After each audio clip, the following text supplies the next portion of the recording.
Mrs. Allen, and I'm the librarian for Artisan Middle School.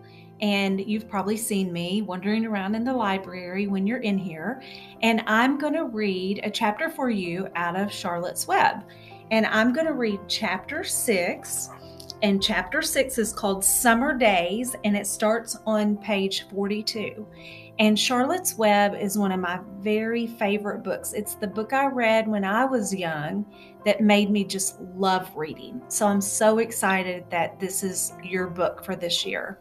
So here we go, chapter 6. The early summer days on a farm are like the happiest and fairest days of the year. Lilacs bloom and make the air sweet and then fade. Apple blossoms come with the lilacs, and the bees visit around among the apple trees. The days grow warm and soft. School ends, and children have time to play and to fish for trout in the brook. Avery often brought a trout home in his pocket, warm and stiff and ready to be fried for supper. Now that school was over, Fern visited the barn almost every day to sit quietly on her stool. The animals treated her as an equal. The sheep lay calmly at her feet. Around the 1st of July, the work horses were hitched to the mowing machine, and Mr. Zuckerman climbed into the seat and drove into the field. All morning you could hear the rattle of the machine as it went round and round, while the tall grass fell down behind the cutter bar in long green swaths. Next day, if there was no thunder shower, all hands would help rake and pitch and load, and the hay would be hauled to the barn in the high hay wagon, with Fern and Avery riding at the top of the load. Then the hay would be hoisted, sweet and warm, into the big loft until the whole barn seemed like a wonderful bed of timothy and clover. It was fine to jump in and perfect to hide in, and sometimes Avery would find a little grass snake in the hay and would add it to the other things in his pocket.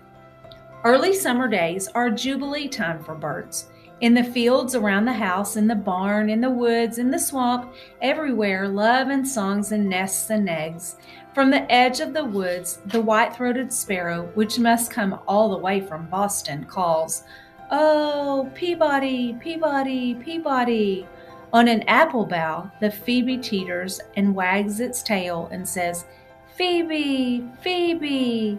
The song sparrow, who knows how brief and lovely life is, says, "Sweet, sweet, sweet interlude, sweet, sweet, sweet interlude."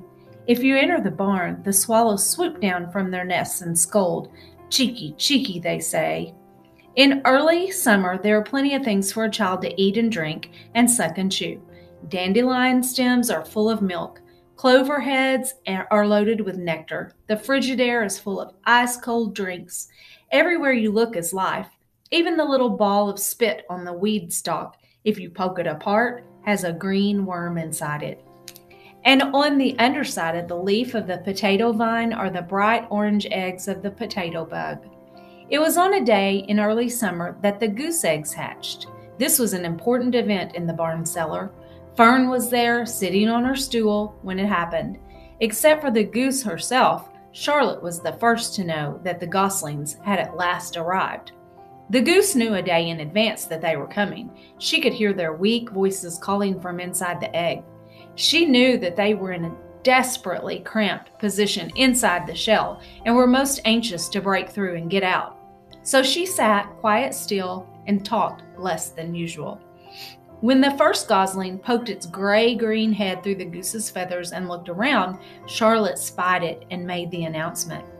"I am sure," she said, "that every one of us here will be gratified to learn that after 4 weeks of unremitting effort and patience on the part of our friend the goose, she now has something to show for it.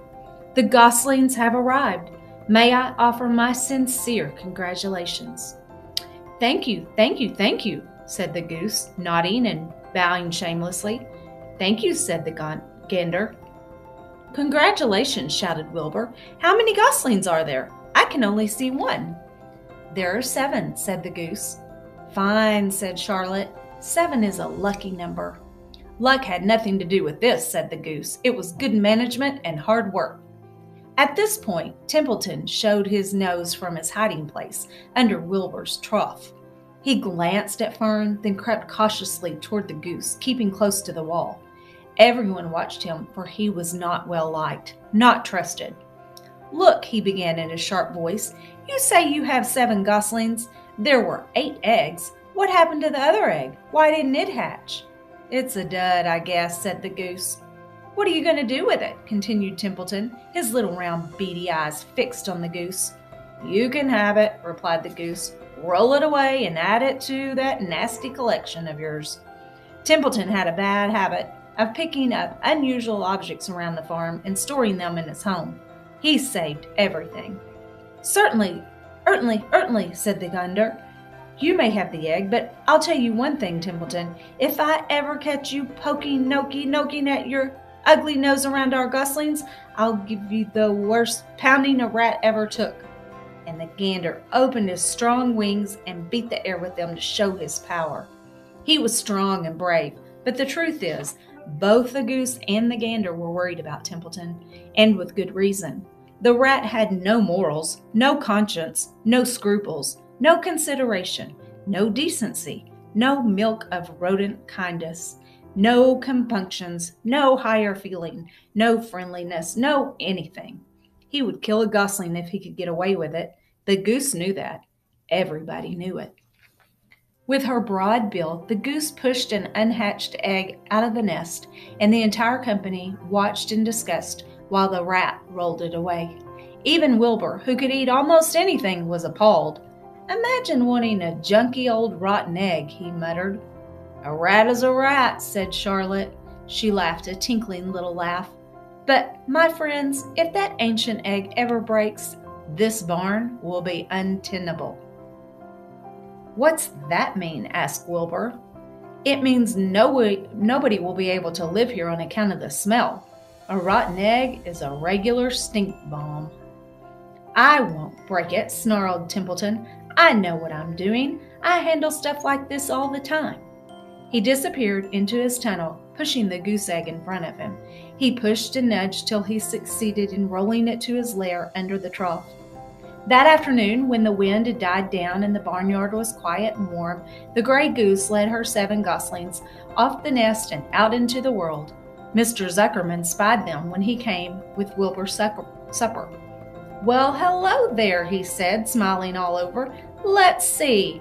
1, 2, 3, 4, 5, 6, 7. 7 baby geese.